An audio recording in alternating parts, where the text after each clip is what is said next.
Good morning, Sagi. Sunday 29, June 29. Hari Minggu 29 Juni. So welcome for the families from Miss Vivin. Selamat datang Join us keluarga dari Bu Vivin. Yeah, I know most of you waiting for this one. Ya, saya tahu beberapa dari semua teman-teman menanti pengajaran ini. It's a little bit tough for me because the first one, many of you that give good response to me. Ini sangat cukup menantang bagi saya karena beberapa dari teman-teman berikan respon yang baik kepada saya For the first one. untuk bagian yang pertama. So now the first two is kind of like the way that it's gonna be good also or not. Dan sekarang ini bagian yang kedua dan mungkin bisa jadi yang baik atau saya nggak tahu. Yeah. So, but something that I believe, Tapi sesuatu yang saya percayai.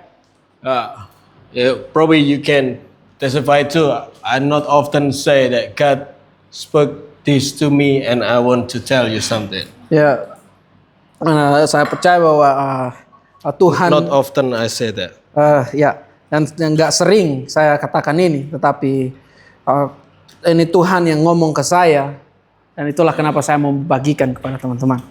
But I just want to say, whatever God put in my heart, and God will deal with your own heart, that you can feel like God speak to you. Tapi apapun yang Tuhan taruhkan di dalam hati saya, dan juga Tuhan juga akan deal dengan hati kalian sendiri dan membukakan kepada kalian. So ready to be changed today? Siap untuk berubah hari ini? Siap untuk diubahkan? My title still the same like last Thursday, The Light in His Presence. Jadi judul saya masih sama dengan yang hari Kamis kemarin, di mana titlenya adalah The Light di dalam hadiratnya. So 3 days ago, I started with story of Moses. Jadi 3 hari lalu saya mulai dengan cerita tentang Musa. And after he talked and met with God, Setelah dia bertemu dan berbicara sama Tuhan, his face is radiant, wajahnya bercahaya. and he carried the law with him. Dan dia membawa hukum dan perintah Tuhan itu bersama-sama dengan dia. For me, that's amazing. God called us to be light and be shine. Ya, bagi saya itu sangat luar biasa ya. Tuhan memanggil kita untuk bercahaya dan menjadi terang. But to be a light, you need to meet the resource of light. Jadi untuk bercahaya itu kamu perlu bertemu dengan sumber cahaya itu sendiri. And then we see in Exodus where God dwell with His people. Dan kita lihat di Keluaran di mana Tuhan itu tinggal bersama-sama umatnya, di tengah-tengah umatnya. Sorry, Leviticus. Yeah. Oh, di Imamat. A tent is called tabernacle. Jadi kemah pertemuan yang disebut tabernakel. And it's called also the tent of meeting. Dan juga disebutkan juga sebagai kemah pertemuan. Because that tent actually where God and His people meet. Dan sesungguhnya di mana kemah itu adalah tempat di mana Tuhan dan umatnya bisa bertemu. So God is here with us, but it doesn't mean you can just meet Him. Jadi Tuhan, what the tent of meeting means. Jadi Tuhan ada bersama-sama dengan kita, tapi itu bukan artinya bahwa kamu bisa langsung bertemu dengan Dia. Itulah kemah pertemuan. Because interesting, the tabernacle is in the middle of all the people tent. Jadi sangat menarik karena tabernakel itu ada di tengah-tengah umat Israel. But the Israelites need to do something to really in the tent of meeting. Dan juga orang Israel itu perlu melakukan beberapa hal untuk bisa masuk di dalam. Just opening point for everybody today that God is everywhere. That it doesn't mean you can meet anytime. No. I reverse. God is omnipotent. Like God present is everywhere. Yeah. Jadi hadirat Tuhan itu ada di mana saja. But to have encounter or meet him is another different situation.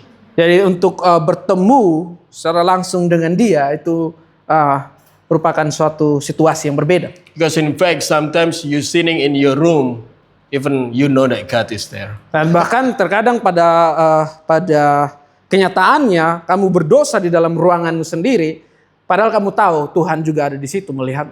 Right? Benar? So, and then we see the way that God people can be in the holy place. Dan kita bisa melihat bahwa di mana umat Tuhan bisa ada di tempat kudus, They need to go through two things. mereka perlu melewati dua hal. One is altar. Yang pertama adalah altar. Altar represent fire. Jadi altar itu merepresentasikan api, Fire. fire. Yeah. If you eat Pedros, you will feel the fire of the Lord. Ya, kalau kamu makan Pedros, kamu akan merasakan api. This is not promotion, but it's available now. Shopee. Terjemahin dong. Oh, ini bukan promosi tetapi Pedros seasoning sudah tersedia di Shopee. Silakan Yeah. order. And we talk about fire as a judgment of the Lord. Dan kita berbicara juga bahwa api itu merupakan penghakiman dari Tuhan. Something that I not said in last one is the judgment is a process actually. Dan sesuatu yang saya tidak sampaikan kemarin bahwa adalah penghakiman itu merupakan sebuah proses. You know, like when they burn gold, there's a first when the metal hit by the heat fire. Jadi kita bisa lihat bahwa dalam proses pemurnian emas, di mana kita bisa lihat waktu panas itu, api itu membakar emas itu. First, what happened is the separation, and then you can see. Hal yang pertama yang terjadi yang bisa dilihat adalah pemisahan. After the separation, the one that good is burned. Dari setelah pemisahan yang baik tadi itu terbakar. So it's same thing like how we made our lovely drink, vodka.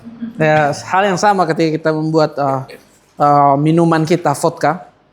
There is water and alcohol in it. Ada air dan alkohol di dalamnya. But when you see it, it's just the same thing, like one thing. Dari waktu kamu lihat pertama kali, itu yang kalian lihat hanya hal yang sama, air aja. But when you burn it, it's heat, react with heat.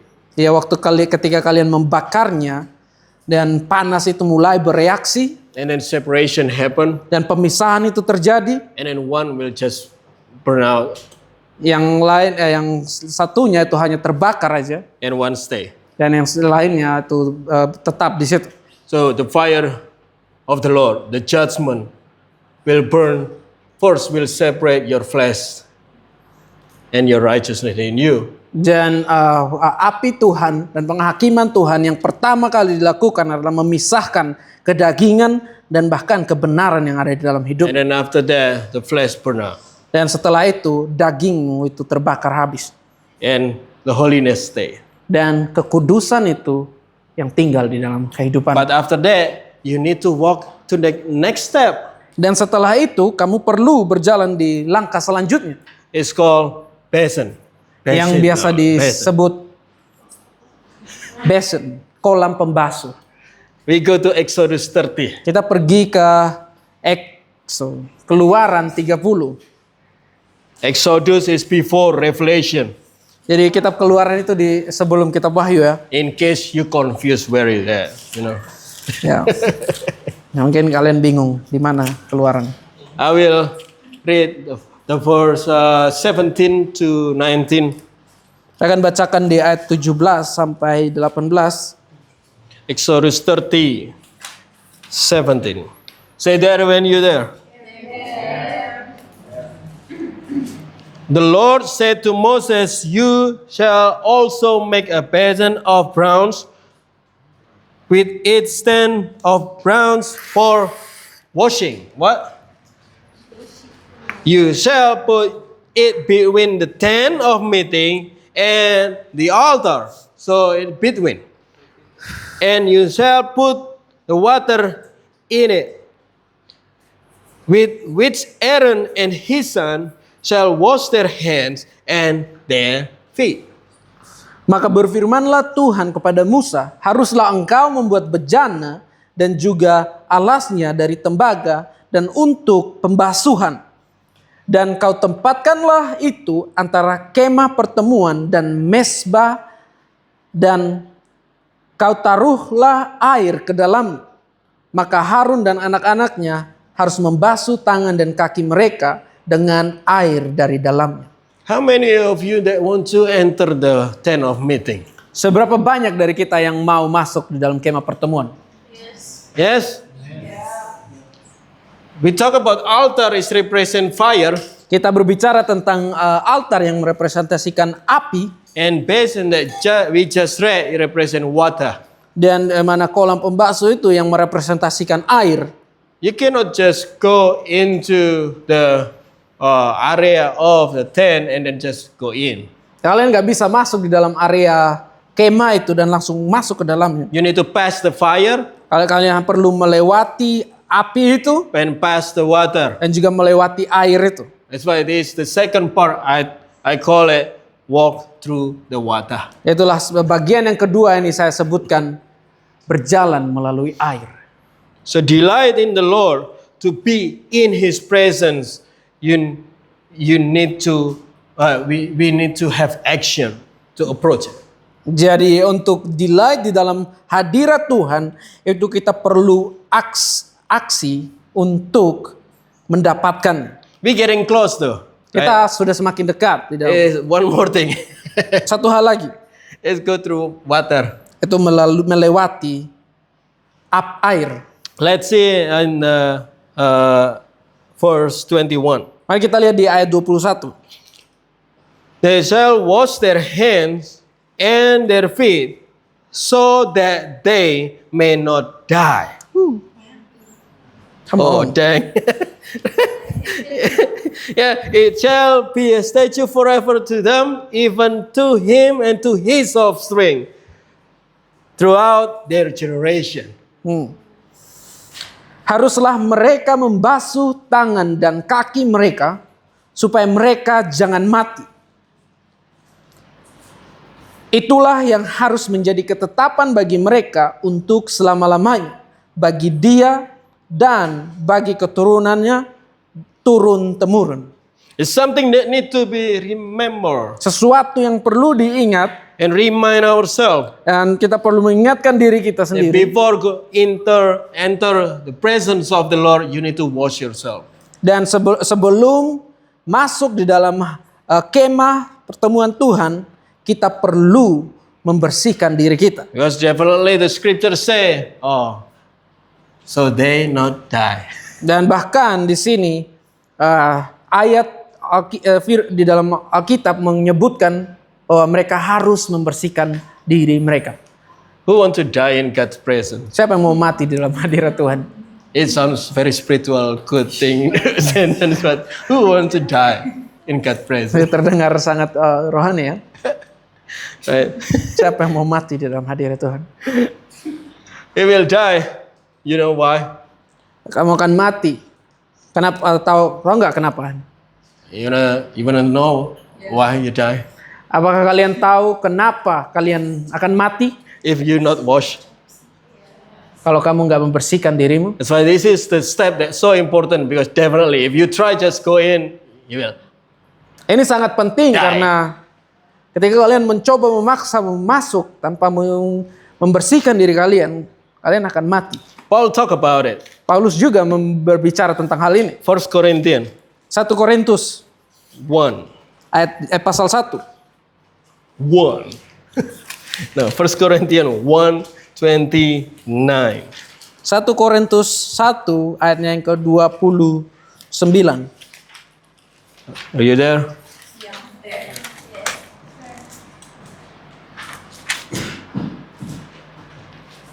So that no human being might boast in the presence of God. Supaya jangan ada seorang manusia pun yang memegahkan diri di hadapan Tuhan. Any of you that have translation that say, so man, no flesh in the presence of God? Some of the translation. Ya beberapa terjemahan yang lain itu disebutkan supaya jangan ada daging yang memegahkan, yang bermegah di hadapan Tuhan. Because Corinthians are struggling with flesh against flesh between each other.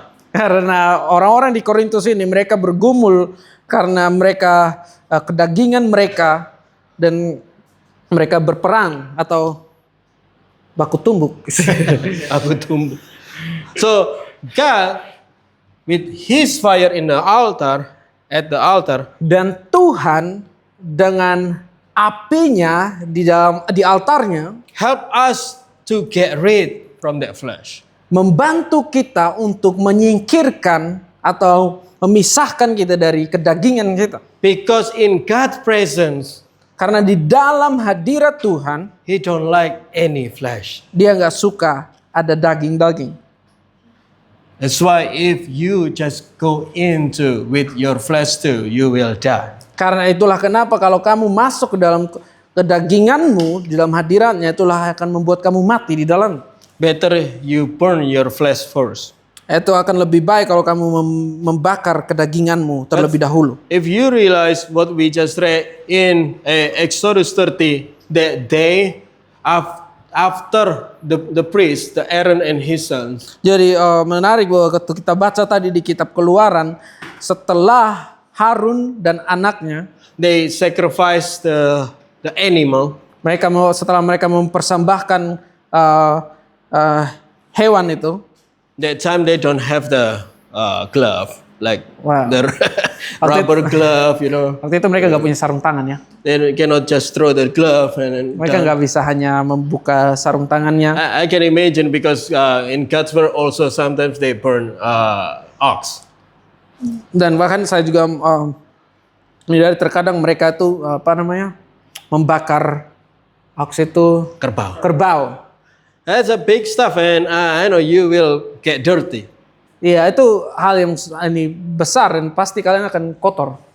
And then they dirty because all that sacrifice. Mereka Proses. kotor karena semua proses pengorbanan yang mereka lakukan. They their hand dirty, their feet dirty, Tangan mereka kotor, kaki mereka kotor, dirty with the blood from the animal, kotor dari darah yang dari hewan itu, the blood from all the process, dari darah dari semua proses pengorbanan itu. and they need to wash it.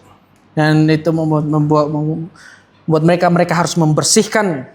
They need to wash it so when they enter the presence of the Lord, there is no blood of the animal anymore. Jadi sehingga ketika mereka masuk di dalam hadirat Tuhan, nggak ada bekas-bekas darah dari hewan korban persembahan tadi. They need to wash their hand and their feet also. Mereka perlu membersihkan tangan mereka dan kaki mereka terlebih dahulu. So when they enter the presence of the Lord, there is no mark of the flesh. Jadi sehingga waktu mereka masuk di dalam hadirat Tuhan, nggak ada tanda-tanda kedagingan yang There is ada di dalam mereka. Spot. Nggak ada bercak-bercak. Let's go to another scripture before I speak too much. Jadi mari kita pergi ke ayat yang selanjutnya sebelum saya bicara terlalu banyak. Isaiah 1. Yesaya pasal yang ke-1. Yesaya itu setelah kejadian ya.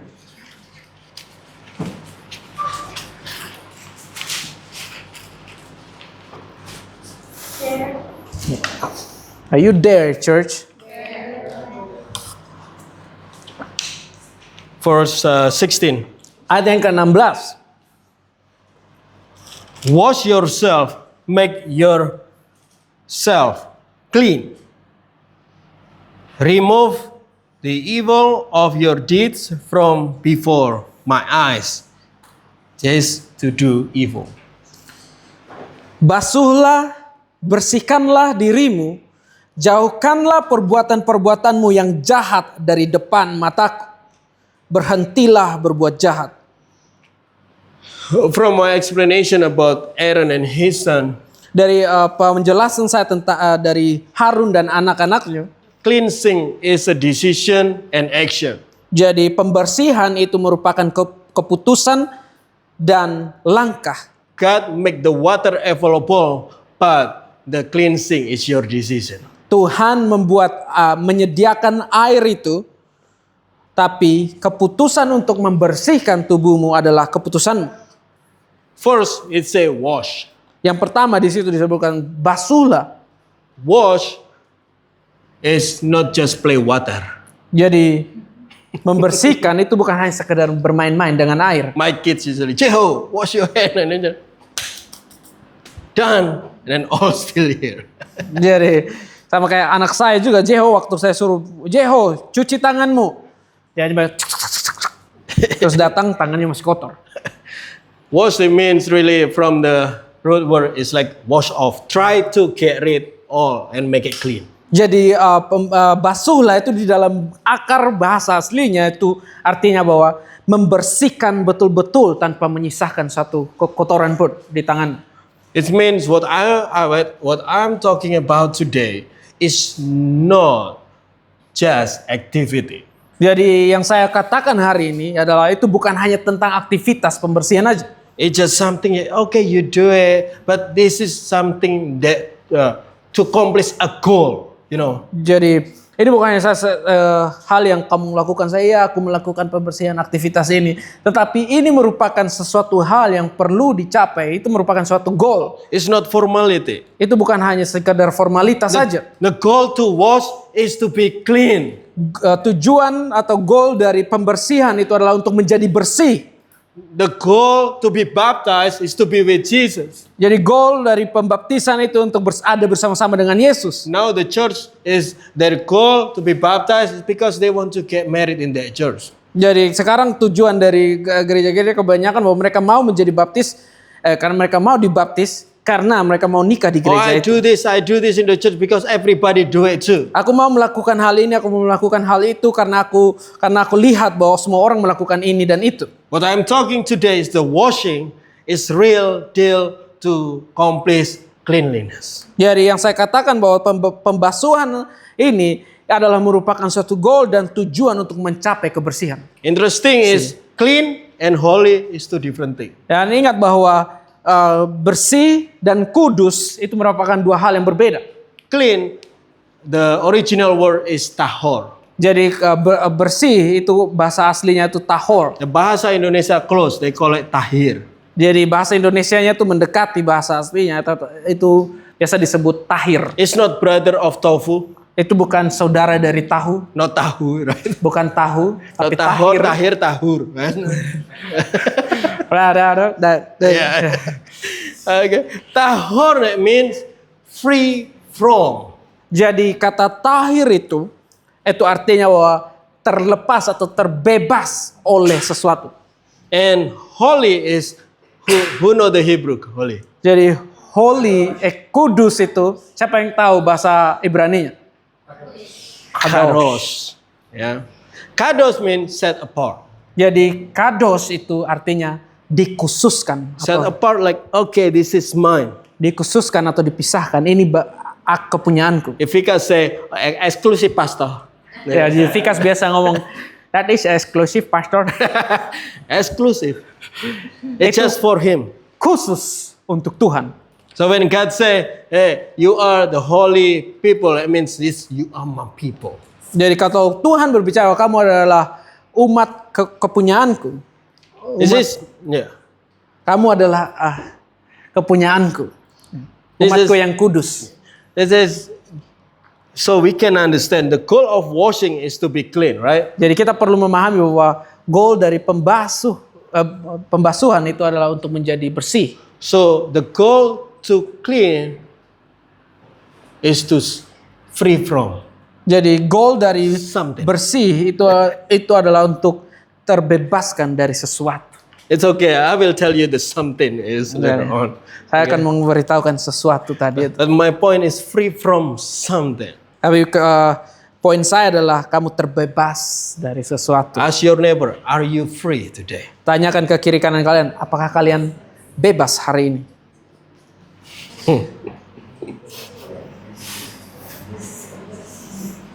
Are you free today? And the basin is the symbol of cleaning washing, cleaning by the water. Jadi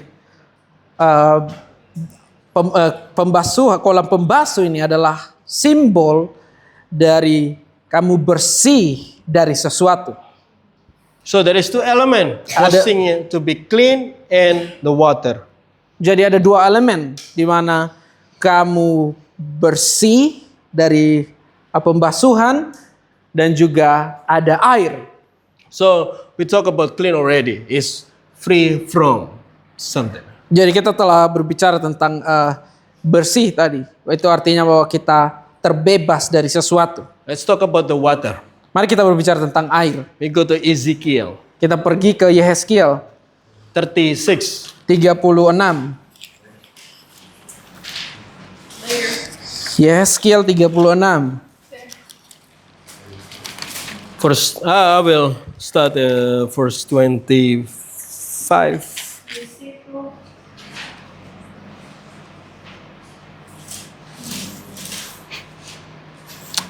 I don't know. I've never do research, but this probably where they adopt the sprinkle time. Saya nggak tahu bahwa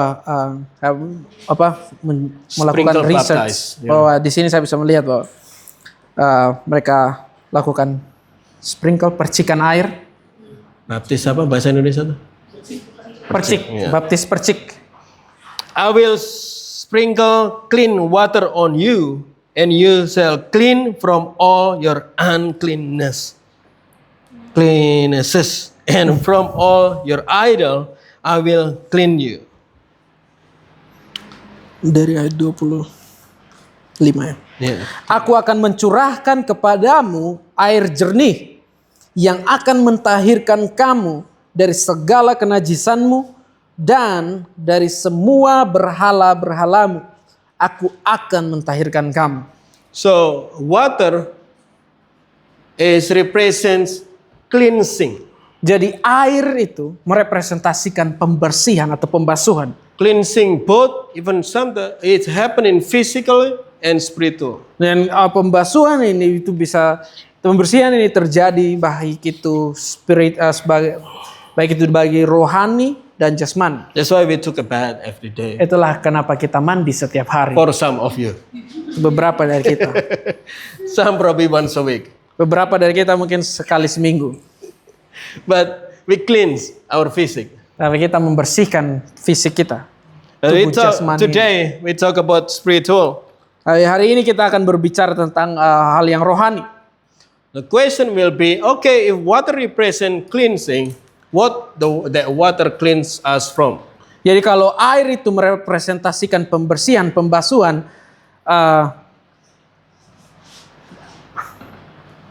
air itu merepresentasikan apa? Pembersihan. Pembersihan itu merepresentasikan apa? We remember that the priest Aaron and his son. Ingat bahwa Aaron and his son. Harun dan anaknya, They after they did sacrifice and then they wash. dan setelah mereka melakukan pengorbanan itu, setelah itu mereka membasuh. What they wash from their hand? Well, the blood. Mereka membersihkan diri mereka dari apa? Blood of the animal. Dari darah dari korban itu. The blood from the thing that they sacrifice. Jadi darah dari hal yang sudah mereka korbankan di atas mazbah. Still on their body. Darah-darah itu masih ada di dalam tubuh mereka. Still in their life. Masih ada di dalam kehidupan mereka. It say right here. Itu disebutkan di sini. I will sprinkle with you with clean water on you, so shall you be clean from all your uncleannesses and from all your idols. Jadi aku akan, di situ dikatakan, aku akan mencurahkan kepadamu air jernih yang akan mentahirkan kamu dari segala kenajisan dan dari semua berhala-berhalam. Yeah, idols means not Indonesian idols, Ya, idol di sini bukan Indonesian Idol ya. not American idol. Bukan American Idol. Idols is something that in your heart more than the Lord. Jadi berhala-berhala ini itu merupakan sesuatu yang ada di dalam hatimu yang melebihi posisi Tuhan. Remember, God loved the holiness. Ingat bahwa Tuhan mengasihi kekudusan. God like exclusive. Tuhan menyukai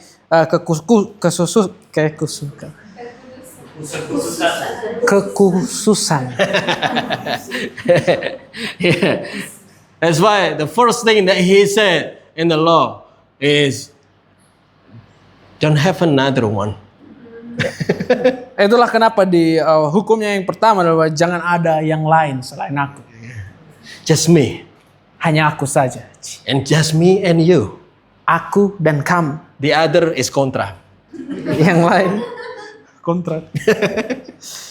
Yeah. So because God want really the exclusiveness. Karena Tuhan mau eksklusif. So the mark on their hand, in our hand, Jadi tanda di tangan kita need to be washed. perlu dibersihkan. Is the blood of the animal. Darah dari korban persembahan tadi. The blood that connect to what we sacrifice. Jadi darah yang berhubungan dengan apa yang telah kita persembahkan. If the water going to clean us, Kalau air itu membersihkan kita, the water will clean us from the thing that still ties us to what we sacrifice. jadi air itu akan membersihkan kita dari keterikatan oleh hal yang sudah kita korbankan. Interesting to check is it that thing is idol or not is when you don't have it. Jadi untuk mengeceknya bahwa hal itu berhala atau bukan, itu ketika waktu kita mengeceknya. Yeah, you live it. Waktu kita meninggalkannya. When you sacrifice and then you find out, oh, yeah, I still look at how that doing. Waktu kita sudah korbankan, terus kita lihat, oh itu gimana sih? It means that thing actually is idol for us. Dan hal itu sebenarnya merupakan berhala bagi kita. And remember, God don't like share. Ingat bahwa Tuhan gak suka, He don't like share you with something else. Dia gak suka ada yang lain selain Dia. You will realize how attached you to something after you sacrifice that. Dan kalian bisa melihat seberapa terikatnya kalian kepada sesuatu setelah kalian mengorbankan hal itu. The fire in altar help you to sacrifice that for the Lord. Jadi api dan altar itu membantu kalian untuk mengorbankan hal itu.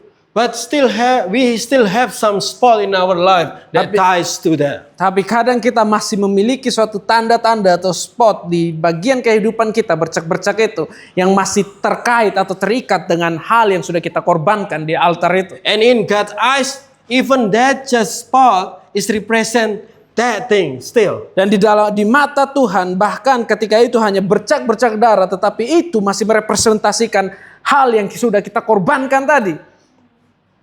Today I try to be clean, but it's not happen. So I have a little bit spot right here too of them. Dan hari ini saya mencoba untuk menjadi bersih, tetapi itu nggak terjadi karena saya masih ada bercak-bercak yang tinggal di dalam. Spot of ketchup manis. Atau bercak dari kecap manis. So somebody probably want to guess what I eat for breakfast.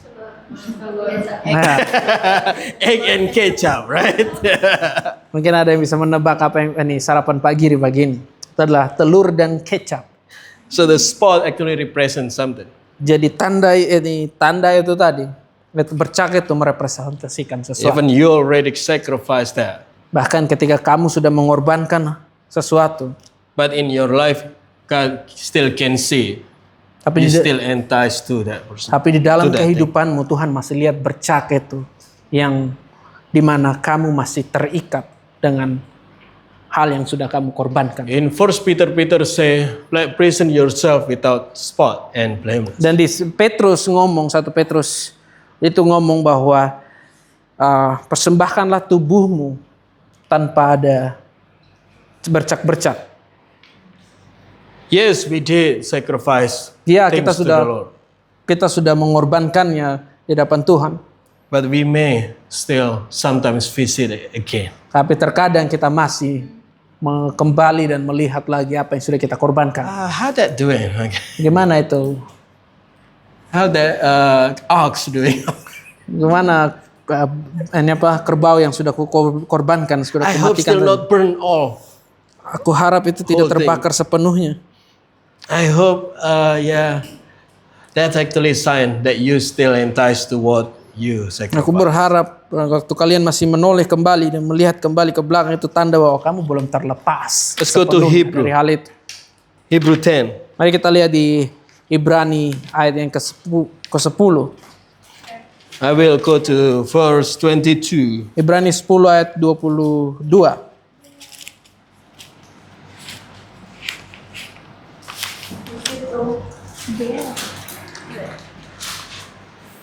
We get closer to the tent of meeting, guys. Kita semakin dekat dengan kemah pertemuan, guys. Are you there? Kamu sudah di sana? Let us draw near with the true heart, in full assurance of faith, which with our heart sprinkled clean from an evil conscience, and our bodies washed with pure water. Karena itu marilah kita menghadap Tuhan dengan hati yang tulus, ikhlas, dan keyakinan iman yang teguh. Oleh karena hati kita telah dibersihkan dari hati nurani yang jahat, dan tubuh kita telah dibasuh dengan air yang murni. The blood on their hand or their body after they sacrifice is represents of the guilt that you sacrifice it. Jadi darah yang melekat di tangan mereka itu merepresentasikan ketidakmurnian atau kesalahan yang ada di tubuh mereka. You may sacrifice your school for this. Mungkin kamu mempersembahkan sekolahmu, mengorbankan sekolahmu untuk hal ini. If sometimes you still cross in your mind like this, Terkadang itu masih ada saja pikiran yang lewat di kepalamu. if I stay in school and I probably can be better. And Kalau misalnya aku masih tinggal di sekolah itu, mungkin aku bisa lakukan jauh lebih baik lagi. that you did sacrifice the school. Tapi kamu telah mempersembahkan sekolahmu. But actually, why you attached? Because you still little bit believe about that. Atau alasannya kenapa kamu masih terikat dengan hal itu? Karena kamu masih mempercayai hal itu. That's why I say here, Itulah kenapa dikatakan di sini. approaching, get near to the Lord with sincere heart in faith. Itulah kenapa di sini dikatakan bahwa marilah kita menghadap Tuhan dengan hati yang tulus dan ikhlas, dengan keyakinan iman yang teguh. Sincere heart approaching God with sincere heart. No. You only get sincere heart when you approaching God if you believe totally in Him. Jadi kalian akan mendapatkan hati tulus dan ikhlas ini ketika kalian menghadap Tuhan dengan iman yang teguh. The other way, if you still attached to the one that you sacrifice for the Lord, Jadi di hal yang lain, ketika kamu masih terikat dengan hal yang sudah kamu korbankan di hadapan Tuhan, it means you still believe that. itu artinya bahwa kalau kamu masih terikat, kamu masih mempercayai hal itu. Remember, I talked in Thursday that's about flesh.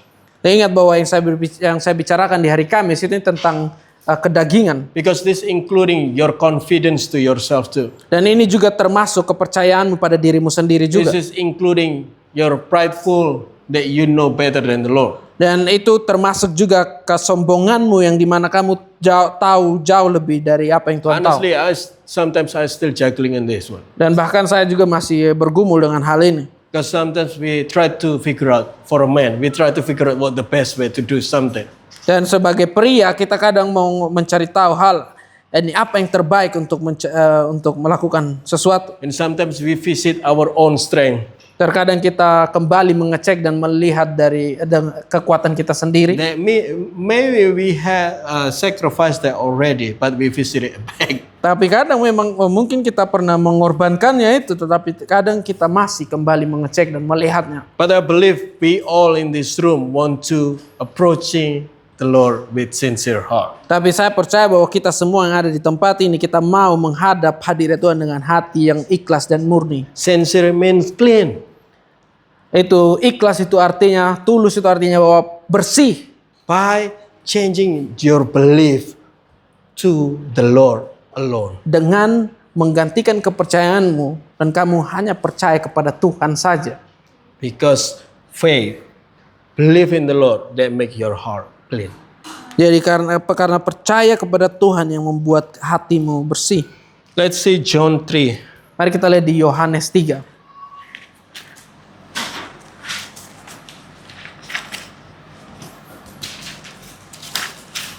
Yohanes 3. There when you there. Verse 5. Ayat 5. Truly, truly, I say to you, unless you is born of water and the Spirit, he cannot enter the kingdom of God. Jawab Yesus, aku berkata kepadamu, sesungguhnya jikalau seorang tidak dilahirkan dari air dan roh, ia tidak dapat masuk ke dalam kerajaan Tuhan. It's amazing. First, when I read this, it's amazing that God stay in his character. Yang luar biasa adalah bahwa di mana Tuhan itu tetap dengan karakternya. He is faithful to us and also to himself. Dia setia kepada kita dan juga dia setia terhadap dirinya sendiri, apa yang dia katakan. If in the time of tabernacle they cannot enter except they wash them. Dan bahkan masa di mana tabernakel itu ribuan tahun sebelumnya, mereka nggak bakalan bisa masuk ke dalam kemah pertemuan tanpa membasuh diri mereka. For now and in future also still Dan cannot. bahkan sampai dengan titik ini, sampai dengan masa yang akan datang juga mereka nggak akan bisa masuk tanpa membasuh. Unless you walk through the water, you cannot enter the kingdom of God. Tanpa berjalan melewati air, kamu nggak bisa masuk dalam kerajaan surga.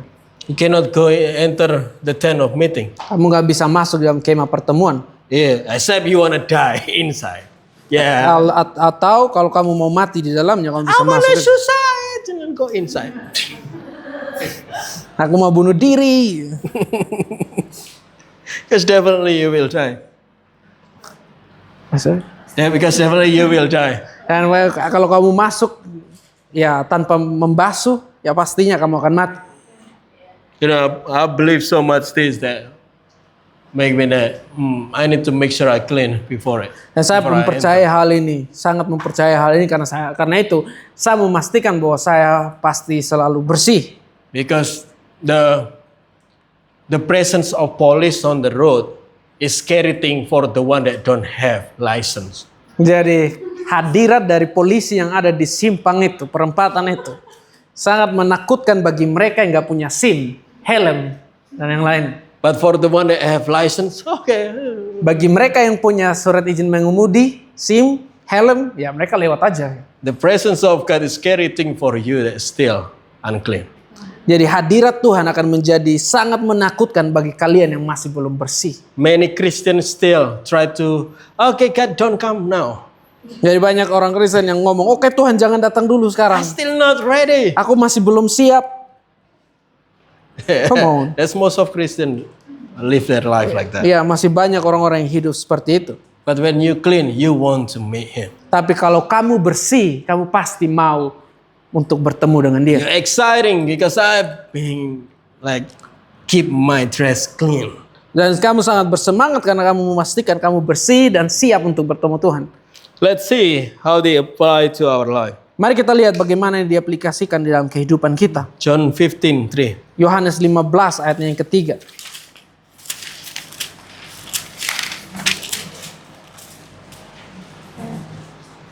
You there?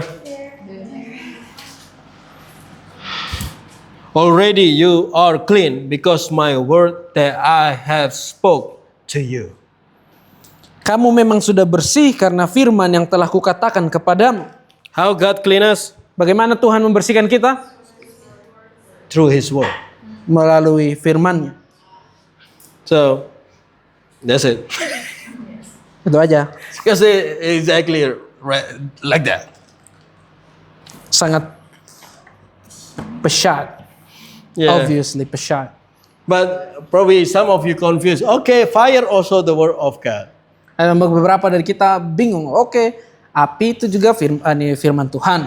Okay, now the water also the word of God. Dan oke, sekarang ini air juga merepresentasikan firman Tuhan. And inside also there is a bread, the word of God. Dan di dalam kemah pertemuan juga ada roti juga yang merepresentasikan firman Tuhan. Because He is the word Himself. He is, how you say it. Karena Dia itu sendiri adalah firman Tuhan. We learn also tabernacle, all item is about Him. Kita juga belajar tentang tabernakel bahwa semua item yang ada di situ merepresentasikan Yesus. But I will tell you tips. Saya akan memberitahu kalian tips. The word of God that try to clean you like a water. Jadi firman Tuhan itu ada yang mencoba membersihkan kalian sama seperti air. It's work like this. The word usually will remind you that you still sometimes visit your sacrifice. Dan yang mengingatkan kalian bahwa terkadang kalian masih sering berbalik dan mengunjungi hal-hal, semua hal yang telah kalian tinggalkan dan korbankan di altarnya. Some of you probably experience this already. Beberapa dari kalian itu mengalami hal ini. Some of you probably not yet. Dan beberapa dari kalian juga itu masih belum mengalami ini. Usually the one that not yet because they not sacrifice yet. Nah, mungkin kebanyakan bahwa yang mereka yang belum mengalami hal ini, ya mungkin karena mereka belum mengorbankan itu. When you sacrifice thing, you know, sometimes just crossing your mind that you try to visit it again. Kalau kalian mau mengorbankan sesuatu, ada sesuatu saja yang ada terlintas di pikiranmu untuk kembali mengingat dan melihat kembali apa yang sudah kamu korbankan bagi Tuhan. Yes. Ya. So, but the problem is God say, who plow and look back Ya. cannot enter. Oke. Barang siapa telah membajak terus kemudian menoleh ke belakang, dia nggak layak bagi kerajaan.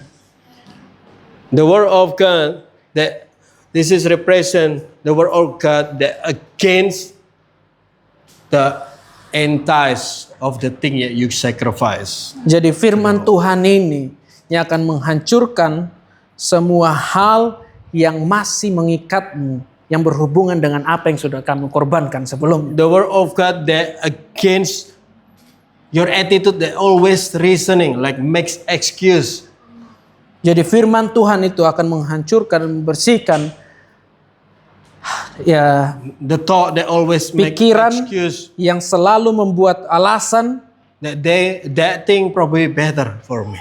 yang membuat alasan di mana kamu mencoba melihat bahwa hal yang kamu persembahkan itu, yang sudah kamu korbankan itu lebih baik dari apa yang Tuhan kasih.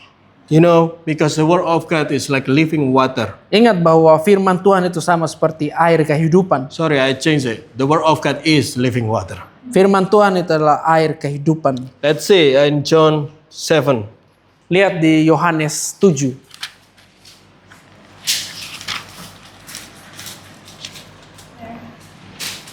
John 7:38. Yohanes 7 ayat 38. Whoever believe in me, as the scripture has said, out of his heart will flow river of living water. Jadi barang siapa yang percaya kepadaku seperti yang dikatakan oleh kitab suci, dari dalam hatinya akan mengalir aliran-aliran air hidup. So living water is water that life. Jadi aliran-aliran air hidup itu merupakan air yang hidup. That's it. But some of you know I did some fasting. Ya, beberapa a couple dari weeks ago. kalian tahu saya kadang berpuasa. The first one is 48 hour. Yang pertama itu 48 jam. That was tough. Itu sulit sekali. because I never fasting really that long and then I start. Karena saya belum pernah berpuasa sepanjang itu. But in that point, I realized definitely there is water that works for your dehydration. There is water that not work. Jadi di saat itu saya mulai sadari bahwa ada air yang bisa membantu untuk dehidrasimu waktu itu. Dan juga ada air yang nggak bekerja sama sekali. After 12 hours, because my fasting, you can drink water. Ya karena setelah 12 jam di puasa saya itu kami bisa minum air. Just regular water. After Air 12 biasa. hours, that water not do anything. Setelah 12 jam lagi, It air not itu nggak do berfungsi anything. sama sekali. Like Nggak you membantu still sama like, sekali. okay. Kamu masih Okay. lemas saja. Yes. Just like you don't have life, you know. Kamu nggak punya kehidupan. You know. And then, oh yeah, I remember the doctor tell about it is you need to drink what's it called, electrolyte water. Iya. Dokter ngomong juga, oh ya kamu perlu minum air apa namanya elektrolit. And then I drink electrolyte. Dan saya minum air itu. Oh, I feel the life in it. Dan saya mulai merasakan kehidupan. You know? Langsung bangkit. That's what living water is. Itulah air kehidupan. Living water from the Lord is like that. Air kehidupan dari Tuhan itu kan seperti itu. Many other water, but water from the Lord, it works. Dari banyak air di dunia ini, tetapi air yang dari Tuhan itulah yang berfungsi. It works because it will bring you to life. Itu berfungsi karena itu akan membawa kamu kepada kehidupan. So in that moment, actually, I realized, wow, this is the difference between just regular water compared to the water that bring life to you. Dan di momen itu saya langsung bisa menyadari bahwa inilah ini perbedaan air biasa sama air elektrolit. But also it say here, who believe in me? Dan ini juga dikatakan bahwa siapa yang percaya kepada saya. Remember, Hebrew also say about it, Ingat bahwa Ibrani juga menyebutkan tentang itu. sincere in faith. Ini sincere, tulus di dalam iman. Sincere because you believe the Lord. Kamu tulus karena kamu percaya kepada Tuhan saja. Because you believe the Lord, there is living water even came out from you. Kayak bahkan karena kamu percaya itu ada air kehidupan yang mengalir keluar dari hidupmu. And opposite from it, Dan hal yang bertentangan dengan itu. the guilty about your sacrifice actually because you have faith to that. Jadi rasa bersalah karena ini korban persembahanmu itu juga You have faith. kamu punya penuh iman juga tentang itu. You may still have faith for the school that you sacrifice. Kamu pasti masih memiliki iman terhadap apa yang sudah kamu korbankan seperti sekolahmu. Your past whatever is there. Semua masa lalumu yang sudah kamu korbankan. But if you still have belief little bit over there, Tapi kalau kamu masih punya dan mempercayai sebagian kecil dari masa lalumu yang sudah kamu korbankan itu, the real living water not pour to you and you not become source of the living water. dan air kehidupan yang sebenarnya nggak bakalan dicurahkan kepadamu dan kamu nggak akan pernah menjadi sumber dari air kehidupan itu. Because the goal is not just be cleaned by His water, Goalsnya adalah bukan hanya sekedar dibersihkan dari air oleh airnya. enter the holy place is the goal. Goalsnya adalah masuk di dalam hadirat, Encounter with Him is the goal. berinteraksi dengan Dia. And when we out, our face radiant. Dan ketika kita keluar dari hadiratnya, wajah kita bercahaya karena kita berbicara dengan Dia. It's same thing like after you meet the Lord, you can go out and minister to somebody else. Dan sama dengan kamu setelah kamu bertemu dengan Tuhan, kamu bisa keluar dan bisa melayani orang-orang. I cannot minister to Jogja people by myself. Ya, saya nggak bisa melayani orang-orang di Jogja dengan diri saya That's sendiri. why I encourage you to meet the Lord. Itulah saya menguatkan kalian untuk bertemu dengan Tuhan. Because everybody will minister to everybody out there. Karena setiap orang itu pasti akan melayani orang-orang yang di luar sana. But this is bonus point. Ini adalah bonus poin bagi kita. Ephesians 5, Efesus 5, 25 25, to 26. 26. Some of you probably familiar with this one. Beberapa dari kita mungkin sangat familiar dengan hal ini. Husband, love your wives. Any husband in the room? Suami-suami, kasihilah istrimu. Any husband that love your wife in the room? Ada suami-suami yang mencintai istrinya di ruangan ini. Yeah. Husband, love your wife as Christ loved the church and give himself up for her, that he may sanctify her, having cleansed her by what? The washing of the water. Hai suami, kasihilah istrimu sebagaimana Kristus telah mengasihi jemaat dan telah menyerahkan dirinya baginya untuk menguduskannya sesudah ia menyucikannya dengan memandikannya dengan air dan firman. Yeah, the bonus point is, hey, husband, like how Christ make the water available for us, we need to make the water available for our wives. Yai suami-suami, sama seperti Kristus telah menyediakan air untuk kita dan membersihkan kita, kita juga harus menyediakan air untuk membasuh dan membersihkan istri kita. Which is, if the water is the word of God, Kalau air itu adalah firman Tuhan, that help us to remember that we still enticed with our past, yang masih membuat kita terikat dengan masa lalu kita, and help us to cut off that, yang membantu kita untuk memotong atau memutuskan ikatan itu. the husband should make this kind of word also available for his wife. Suami-suami juga harus membuat air itu, firman itu tersedia juga bagi istri. Another in our marriage teaching will say the husband should help the wife to clean their spot. Jadi di beberapa pengajaran kita di pengajaran pernikahan itu juga disebutkan bahwa suami harus membantu istrinya untuk membersihkan setiap bercak-bercak yang ada di tubuhnya. The problem now, most of the church is full with the wives only. Dan masalah yang terjadi adalah bahwa sekarang gereja-gereja itu hanya dipenuhi oleh para istri-istri. The husband don't know what Bible is. Suami-suami nggak tahu firman Tuhan. They don't have water for his wife.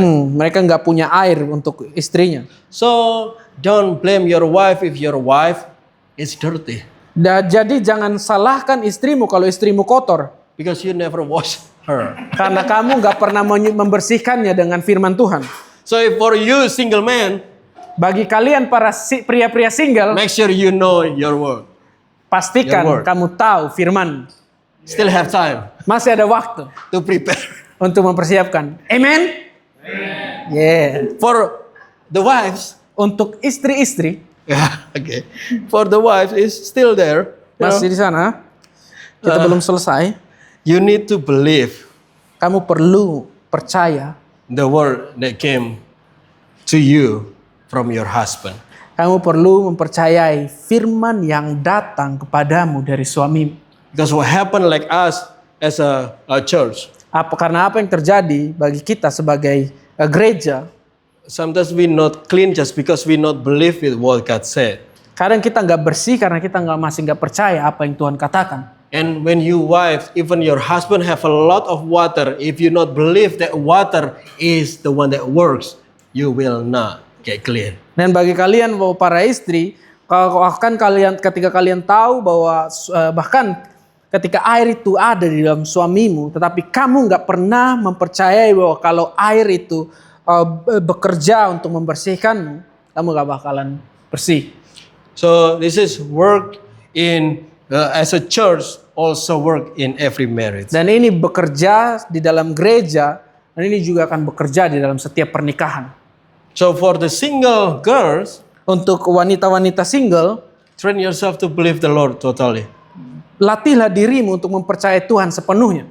Because one day God will put the man that believe Him to be mediator between you and Him.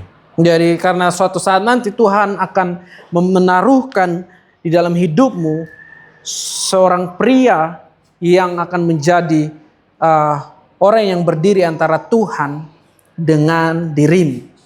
That help you to be clean. yang akan membantu kamu untuk bersih. Amen. The single girls. Amin untuk para wanita single. This is a closing point. Penutupan. How many of you that want to be clean? Seberapa banyak di sini yang mau bersih? You know, when we finish worship, about to finish the worship today. Sebelum kita selesai dengan When we about to finish the worship today. Kita akan menyelesaikan sebelum When? Ketika When? Sabar dulu. Sabar. Say it again, Pak. When we about to finish our worship today. Ketika kita menyelesaikan ibadah kita hari ini. I just praise the Lord for His presence today. Saya mau memuji Tuhan dengan hadiratnya hari ini. Because I believe that happen most of you is enter the holy place today. Karena saya percaya bahwa setiap kita masuk ke dalam hadiratnya hari ini. Because you have good response to the fire. Karena kamu punya respon yang baik terhadap api. And today we learn about the water. Karena dan hari ini kita belajar tentang air. So we're getting close to be in His presence Kita all the time. dekat untuk ada di dalam hadiratnya setiap kali. So in Psalm 51, Di Mazmur 51, which is what you guys probably discussed in Turtle House last yang week. dimana kalian juga mendiskusikan atau belajar tentang pasal ini di rumahnya The Turtles di hari Rabu kemarin. Verse 10 to 11. Ayat 10 sampai 11. Create in me a clean heart, O God, and renew my right spirit within me. Cast me not away from your presence, and take not your Holy Spirit from me. 10, 11, kayaknya 9, 10 kali. Bersihkanlah aku pada dosaku dengan hisop, maka aku menjadi tahir. Basuhlah aku, maka aku menjadi lebih putih dari salju. Biarlah aku mendengar kegirangan dan sukacita. Biarlah tulang yang kau remukan bersorak-sorai kembali. Ya. Jadikanlah hatiku tahir ya Tuhan, dan perbaharuilah batinku dengan roh yang teguh. Janganlah membuang aku dari hadapan-Mu, dan janganlah mengambil roh-Mu yang kudus daripadaku. Ini adalah this is the I can say song and also prayer This is from David. I can say saya bisa katakan ini adalah lagu dan juga doa dari Daud. He said, God, clean my heart. Tuhan, bersihkanlah hatiku. It shows that his desire is to be clean. Jadi itu menunjukkan kerinduannya untuk dibersihkan dan dibasuh oleh Tuhan. Remember, cleaning is an action. Ingat bahwa pembersihan atau pembasuhan itu merupakan suatu aksi. Action that start by decision. Jadi aksi yang dimulai dari keputusan yang telah diambil. Because you know the goal at the end. Karena kamu tahu tujuan atau goalnya pada And akhirnya. you want it. Dan kamu mau itu. Sometimes I measure the goal of somebody from that decision. Terkadang saya mengukur goal dari seseorang itu berdasarkan dari keputusan mereka. From here I can see that David really want go back to his presence. Dari sini di titik ini saya bisa melihat bagaimana Daud itu rindu betul-betul untuk datang kembali dalam hadirat. Create in me a clean heart, he said. Jadikanlah hatiku tahir. Renew. He said, renew me. Perbaharuilah batinku. And you know, I believe when God hear you that you want to be clean, He will clean you. Dan saya percaya bahwa Tuhan akan mendengarkan ketika kamu mau untuk dibersihkan atau dibasuh, Dia pasti akan membersihkan. In Matthew 8, I'll just read it for you. Di Matius 8, saya akan bacakan untuk kita semua. There is a leper's seat, the side of the ada orang kusta yang duduk di pinggir jalan. Verse 2 it said, "And behold, a leper came to him and kneeled before him, saying, Lord, if you will, you can make me clean." Jadi di situ di ayat 2 dikatakan, maka datanglah seorang yang sakit kusta kepadanya lalu sujud menyembah dia dan berkata, Tuhan, jika Tuhan mau, Tuhan dapat mentahirkan aku. And Jesus stretched out his hand and touched him and saying, I will be clean. Lalu Yesus mengulurkan tangannya dan menjamah orang itu dan berkata, aku mau, jadilah engkau tahir. Some Christians will say, oh God, if we pray to God, God will always make it happen. Jadi beberapa orang Kristen ngomong bahwa kalau kita berdoa kepada Tuhan, Tuhan akan melakukan. But from this story, I can see the specific about it. Dan di dalam cerita ini saya bisa melihat spesifik dari cerita ini. God, Jesus not think twice if somebody asks to be clean. Jadi Tuhan gak berpikir dua kali ketika saat melihat seseorang yang berseru dan meminta kepadanya untuk ditahirkan. Because He want you. Karena dia mau kalian. He want to be with you. Dia mau bersama-sama dengan kalian. And also He know that you not clean. Karena dan juga dia tahu bahwa kamu gak bersih. But if you ask Him, clean me, He will clean you. Tapi ketika kalian berseru dan meminta kepada Tuhan, bersihkan aku Tuhan, dia pasti akan He membersihkan will kalian. speak to you and show you something that you may still hold on. Dia akan berbicara kepada kalian dan menunjukkan kepada kalian segala sesuatu, dan bahkan ketika kalian masih memiliki sesuatu yang kalian terikat padanya. Something that you still believe more than Him. Dan sesuatu yang ngasih kalian percayai melebihi dari kalian mempercayai dia. It's something that you may sacrifice that already. Dan sesuatu yang sudah bahkan mungkin yang sudah kalian korbankan sebelumnya. Are you want to be clean today? Apakah kalian mau menjadi tahir hari ini? Pray to the Lord, clean me. Berdoa kepada Tuhan untuk minta Tuhan membersihkan kalian. Because Matthew 5 verse 8. Karena Matius 5 ayat 8. Blessed are the pure in heart, for they shall see God. Berbahagialah orang yang suci hatinya, karena mereka akan melihat Tuhan. Matius 5 ayat 8. I want to give you opportunity to cry out to the Lord. Saya memberikan kesempatan kepada kita semua untuk berseru kepada Tuhan. Because I believe so. If you want to be clean, cry out and He will clean you. Kalau kalian mau menjadi bersih dan tahir, berserulah kepada Tuhan, maka kamu akan He definitely dibersihkan. desire to be with you, man.